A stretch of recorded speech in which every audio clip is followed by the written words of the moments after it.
3 histoires crypto complètement folles que je dois absolument te partager. Comme tu le sais sûrement, les cryptos, c'est vraiment un monde à part que les personnes extérieures ne peuvent pas vraiment comprendre. Il peut se passer des choses dans cet écosystème complètement normal pour nous, mais invraisemblable pour tous les autres. C'est avec ce constat que j'ai voulu chercher les histoires pépites de cet univers déjà incroyable à la base et te raconter les meilleures d'entre elles. En plus, en cette période de bear market difficile qu'on subit en ce moment depuis plusieurs mois, je pense que des histoires inspirantes qui redonnent le sourire et un peu d'espoir, on en a tous vraiment besoin. Et en plus, si tu aimes les threads de Squeezie, je pense vraiment que cette vidéo va te plaire. Est-ce que c'est bon?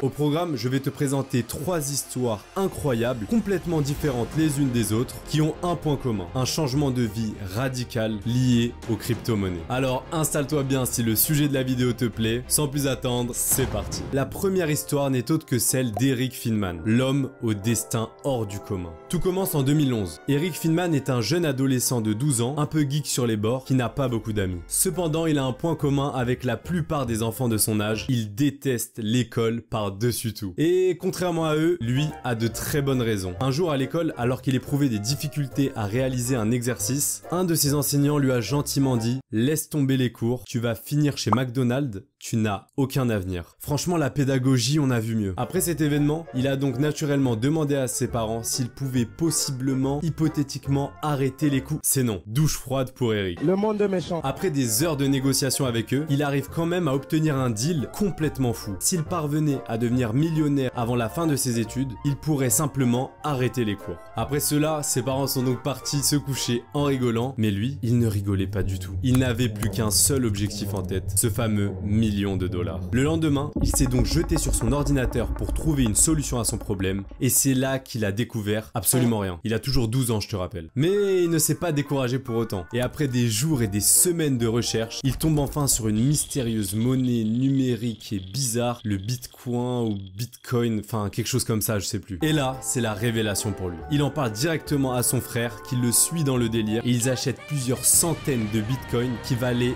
12 dollars à l'unité. Ils en achètent pour un total de 1000 dollars. Ensuite, il continue d'investir chaque centime jusqu'à obtenir un total de 400 bitcoins. 2 ans plus tard, alors âgé de 15 ans, il a déjà fait x10 sur son capital de départ. En parallèle, vu qu'il détestait toujours autant les cours, il décide de vendre une partie de ses bitcoins pour créer sa propre école en ligne. Il voulait donner la chance à d'autres enfants de pouvoir s'instruire avec de bons professeurs. Une chance qu'il n'avait jamais eue selon lui. Il revend sa société pour environ 300 bitcoins qui valait un total de 100 000 dollars à ce moment-là. 3 ans plus tard, en 2017, alors à peine âgé de 18 ans, il devient le plus jeune crypto-millionnaire de la planète. Il avait donc atteint son objectif ultime. Aujourd'hui, à 24 ans, il a une fortune estimée de 4 millions de dollars et gère plusieurs sociétés pour le plaisir. Chacun sa façon de s'amuser, on va pas juger. Bref, c'est la fin de cette histoire super inspirante sur Eric Finman qui lui a valu le légendaire surnom de Bitcoin Teenage Millionaire, l'adolescent millionnaire en Bitcoin. Passons donc à la deuxième histoire qui est tout autant inspirante. Enfin, c'est... Bon,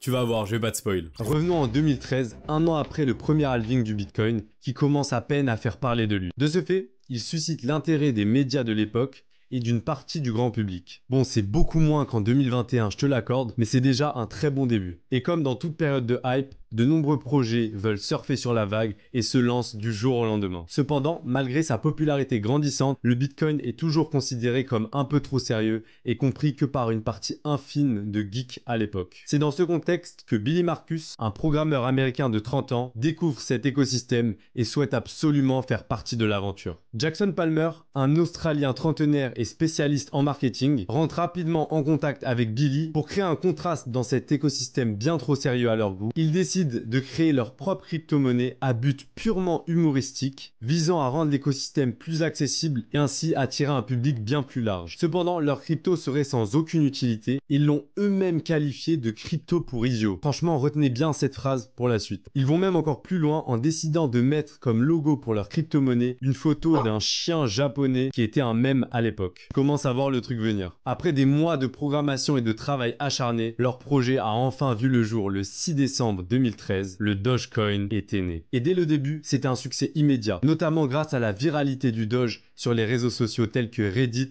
ou Twitter. De ce fait, Dogecoin a fait x3 en quelques jours seulement après son lancement. Mais gros problème pour nos amis Billy et Jackson. En effet, ils s'attendaient pas du tout à cela, c'était une blague à la base, et ils n'ont donc pas du tout investi sur leur propre crypto-monnaie.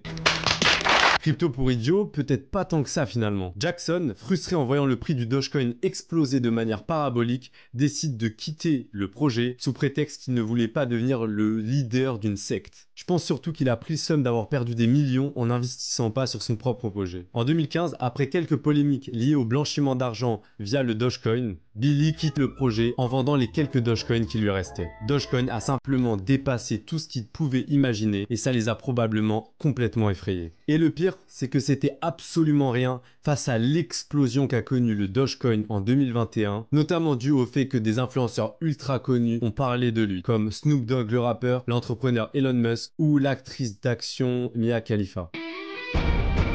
Bref, qu'on aime ou pas le Dogecoin, il faut bien admettre que son histoire est tout simplement incroyable, avec une communauté soudée et derrière le projet malgré les nombreuses polémiques. Et bien que les créateurs l'ont complètement relié, le peuple a quant à lui choisi de l'adopter. Avant de passer à la dernière histoire de cette vidéo, je t'invite à me laisser un petit pouce bleu si le concept de la vidéo te plaît, ça me ferait super plaisir. Bref, sans plus attendre, troisième histoire. La dernière histoire est clairement la plus folle de toutes celles que j'ai entendues. Je vais te raconter l'histoire du tristement célèbre James Howells, avec l'accent anglais qui plus est. Nous sommes au printemps 2013 dans la très jolie ville de Newport au Pays de Galles. Les oiseaux chantent, les fleurs fleurissent et le soleil brille. Ah non, il n'y a pas de soleil là-bas. Bref, lors d'un grand nettoyage de printemps, un homme jette des affaires qu'il n'utilise plus depuis un paquet d'années dans une déchetterie non loin et retourne flâner à ses occupations. Il ne savait pas qu'il venait de commettre la pire erreur de sa vie. Cet homme, c'est James Howells, un Gallois de 26 ans qui vient de jeter son disque dur qui contient près de 8000 bitcoins.